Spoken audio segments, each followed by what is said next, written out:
Black, of course, would like to counter-attack in the middle. White closes it off. I'm not sure whether you need to play that move, but it was very successful in this game.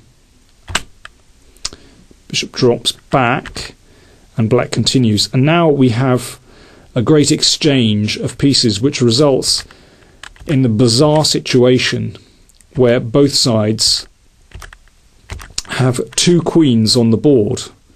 Incredible. Of course, Black could exchange queens here, but that would leave White with just this fantastic queen on the king side attacking. Also, another result of these exchanges, that White is left with this fantastic light squared bishop bearing down on f7.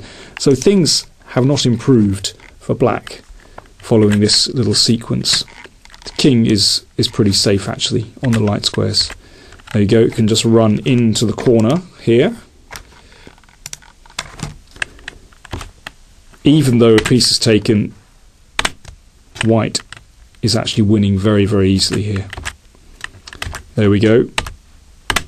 Just crashing in on the g file, and now it's going to be mate very soon with queen h3, for example.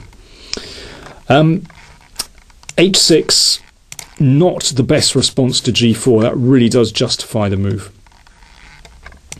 In the game that we're going to look at, Black took the pawn.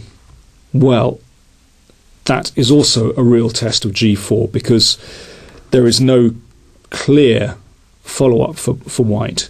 You don't win the pawn back, as g7 is protected after rook g1 and the knight moves back. Rook g7 is impossible, so taking the pawn is a real test.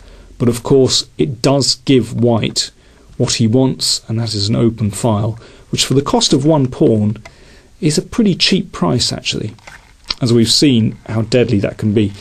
I think one of the most sensible reactions is simply to block that g-pawn by playing g6.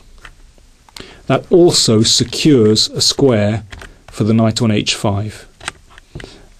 If you're interested in all the theory surrounding this variation, then I've collated a few games there, so please feel free to go over those games afterwards in your own time, but I haven't got time to go through it all now.